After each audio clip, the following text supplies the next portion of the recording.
আসসালামু আলাইকুম।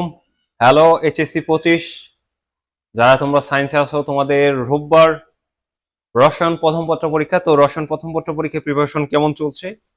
আশা করি পদার্থবিজ্ঞান দ্বিতীয় পত্র পরীক্ষা অবশ্যই ভালো হয়েছে এবং তোমাদের জন্য এমসিকিউ সাজেশন নিয়ে হাজির হয়েছি। তো এমসিকিউ সাজেশন পার্ট কোনগুলো অবশ্যই বলে দেব। যে কাজটা করবা সেটা বলে দিতে পারছি। এখন হাতে খুব সময় নেই, হাতে খুব সময় নেই এই কথাটা যদি বলি তাহলে একদম ভুল। কিরকম স্যার? রোববার এক্সাম, হাতে খুব খুব সময় আছে।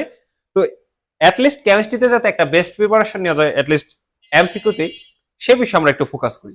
তো চলুন শুরু করি। তো দেখো, যে কাজটা করবা, তোমাদের যেহেতু শর্ট সিলেবাস, প্রিয় এইচএসসি 25, তোমরা যেহেতু শর্ট সিলেবাস, যে যে চ্যাপ্টার গুলো আছে, অবশ্যই ফাইন্ড আউট করো। ঠিক আছে, নোট ডাউন যে চ্যাপ্টার 2, চ্যাপ্টার 3, চ্যাপ্টার 4 এবং চ্যাপ্টার 5।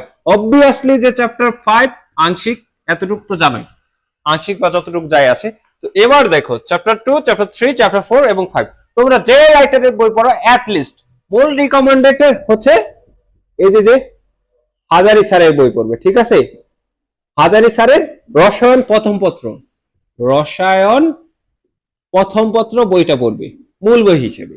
আচ্ছা যাই হোক, যে যে রাইটারের বই পড়ে থাকো না কেন, তোমাদের এমসিকিউ এর জন্য একটা সাজেশন হবে। প্রথমত যেটা, সেটা হচ্ছে এই যে মেইন বইয়ে কিছু স্পেসিফিক এমসিকিউ দেওয়া থাকে, 18টা, 35টা, 40টা মেইন বইয়ের ভেতরে। ঠিক আছে, আমি বলবো এটাকে মেইন বুক এমসিকিউ। ঠিক আছে, এইগুলো স্যার সলভ করতে হবে, টানা মুখস্থ করতে হবে, ঠাডা পড়া মুখস্থ যেটা বলে। ঠিক আছে, একবারে মুখস্থ করতে হবে ঠুটস্থ। তারপর যেটা স্যার অনুশীলনীর এমসিকিউ, অনুশীলনীর এমসিকিউ গুলো অবশ্যই সলভ করতে হবে। যেমন দ্বিতীয় অধ্যায়ের এমসিকিউ গুলো, চ্যাপ্টারের শেষে অনেক অনেক এমসিকিউ আছে, প্রায় 280টার মতো। ঠিক আছে, 280টা, 270টা, এরকম এরকম নাম্বারের এমসিকিউ আছে। তো চ্যাপ্টার 2 থেকে এমসিকিউ গুলো সলভ করবা, চ্যাপ্টার 3 থেকে এমসিকিউ গুলো সলভ করবা, চ্যাপ্টার 4 থেকে এমসিকিউ গুলো সলভ করবে এবং চ্যাপ্টার 5 থেকে এমসিকিউ গুলো সলভ করবে। তাহলে স্যার কি বলছি, অনুশীলনীর এমসিকিউ গুলো অবশ্যই সলভ করতে হবে, অবশ্যই অবশ্যই। তারপর যেটা, ঠিক আছে, বিগত বছরের বোর্ড কোশ্চেন গুলো অবশ্যই অবশ্যই সলভ করতে হবে। 2024, 2023, 2022, ঠিক আছে, অ্যাটলিস্ট এই তিনটা।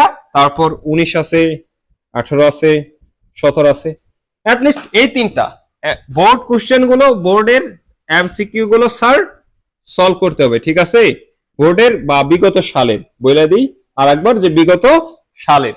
আচ্ছা, তারপর যে কাজটা করবেন স্যার, এবার কি, এবার যদি হাতের সময় থাকে আর আপনাদের কাছে যদি গাইড থাকে, তাহলে অবভিয়াসলি এই যে যে গাইডের টাইপ ওয়াইজ এমসিকিউ আছে, হ্যাঁ এমসিকিউ, আরেকটা যে বিষয়গুলো, পিএইচ এর ম্যাথ গুলো ভালো মতন করে নেবেন।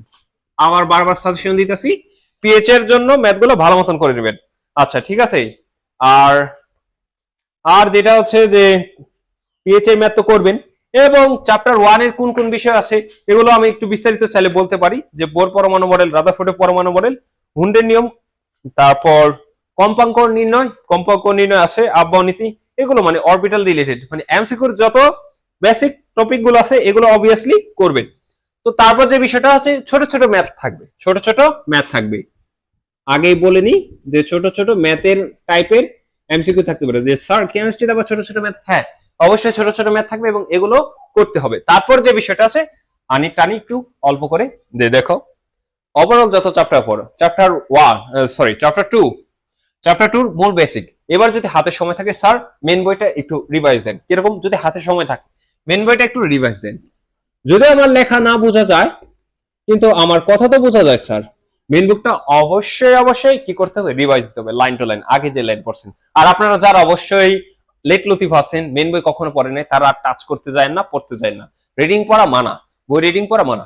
এবং কনসেপ্ট গুলা কিভাবে রিভাইজ দেবে এটাও বলেনি, যে কনসেপ্ট গুলা মেন বই থেকে পড়ার চেষ্টা করবে এবং একটা অ্যান্সার অ্যাকচুয়ালি পারফেক্টলি একটা অ্যান্সার পড়বা, একটা মডিউলে বা একটা টাইপের একটা অ্যান্সার পড়বা, বারবার এতগুলো সিকিউ করার দরকার নেই। এখন শেষ মুহূর্তে যে ভুলটা তোমরা করবা, হ্যাঁ সিকিউ বারবার করার দরকার নেই, সিকিউ সলভটা একবারে ডিটেইলসে ইন টাইপ ওয়াইজ নিয়ে আসবা। 5টা কি 6টা টাইপ ওয়াইজ পেতে পারো, 9টা কি 12টা টাইপ ওয়াইজ পেতে পারো।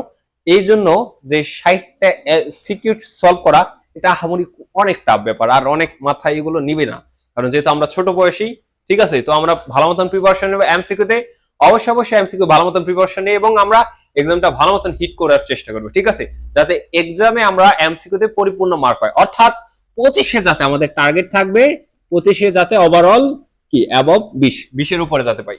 আর যারা তোমরা যে এরকম স্টুডেন্ট থাকো না কেন, তোমাদের টার্গেট থাকবে অবভিয়াসলি 22, 24, 23 এইটা ডিজিট থাকবে, হ্যাঁ। আর তোমরা যারা 25 পাবে, আমার তরফ থেকে তোমাদেরকে খুব সাধুবাদ জানাই, থ্যাংক ইউ সো মাচ যারা 25-এ 25 পাবে। এবং আরেকটা বিষয় হচ্ছে, এই এমসিকিউ নিয়ে আবার হতাশ হয়ে না স্যার, যা পড়েছো যতটুকু পড়েছো এতটুকু নিয়ে প্রিপারেশন নাও, হাতে অনেক টাইম আছে, ইউটিউবে অনেক, আচ্ছা যাই হোক, দেখো ভিডিওটা অবশ্যই ইউটিউবে পেয়ে যাবে আমার চ্যানেলে। তো তারপর দেখো যে বাকি সব বিষয় আছে, যে এই যে এমসিকিউ গুলা গত ভাতা সব পড়তে যাবে না, আগেই বলে নি। শুরুতে যে কাজটা করবা স্যার, জ্ঞানমূলক, হ্যাঁ, জ্ঞানমূলক এমসিকিউ গুলা আগে পড়বা, জ্ঞানমূলক। তারপর কি স্যার, অনুধাবনমূলক, হ্যাঁ, অনুধাবনমূলক। এবং শেষে যেটা আছে, বাকি যে ম্যাথ প্র্যাকটিস আছে, ঠিক আছে, এগুলো স্যার প্র্যাকটিস করতে হবে ভালো মতন। তো এই ছিল আজকের ভিডিওটা, এই পর্যন্তই। তোমরা এমসিকিউ পার্টটা আগে ভালো মতন প্রিপারেশন শেষ করো, এবং সিকিউ পার্টটা সাথে সাথে শেষ করে নিবা। সিকিউ পার্টটা ধরবা, যে এখন আর চিন্তা করা যাবে না যে সব কি পড়তে হবে নাকি। স্যার আগে বলি, সব পড়া যাবে না, আর সব পড়ার সময় এখন না, ঠিক আছে, সব পড়ার সময় এখন না।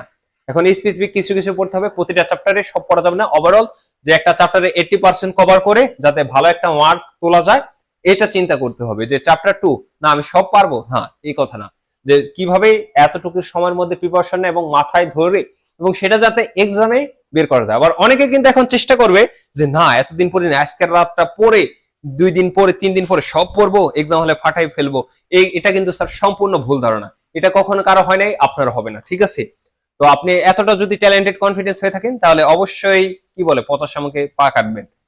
তো এই ছিল ভিডিওটি, এ পর্যন্তই। ভালো থাকো, সুস্থ থাকো, নতুন ভিডিও নিয়ে অবশ্যই হাজির হব। আল্লাহ হাফিজ।